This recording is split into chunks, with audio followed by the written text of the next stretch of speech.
الشیطان الرجیم بسم اللہ الرحمن الرحیم۔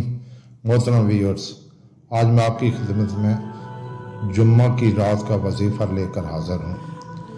اپنی جائز حاجت جس کے بارے میں آپ بہت جدوجہد کر رہے ہیں اور جلد پورا ہونے کے خواہشمند ہیں، تو جمعہ کی رات کو بعد از نماز عشاء 4 رکعت نماز نفل اس طرح ادا کریں کہ ہر رکعت میں سورۃ فاتحہ کے بعد 21 مرتبہ اوپر موجود آیت کریمہ پڑھیں اور نماز کی ادائیگی کے بعد 111 بار آیت کریمہ نہایت یکسوئی اور اللہ تعالیٰ کی ذات پر مکمل یقین سے پڑھیں، پھر 21 مرتبہ درود ابراہیمی پڑھیں اور نہایت عاجزی اور انکساری سے دعا مانگیں۔ انشاءاللہ تعالیٰ آپ کی ہر حاجت پوری ہو جائے۔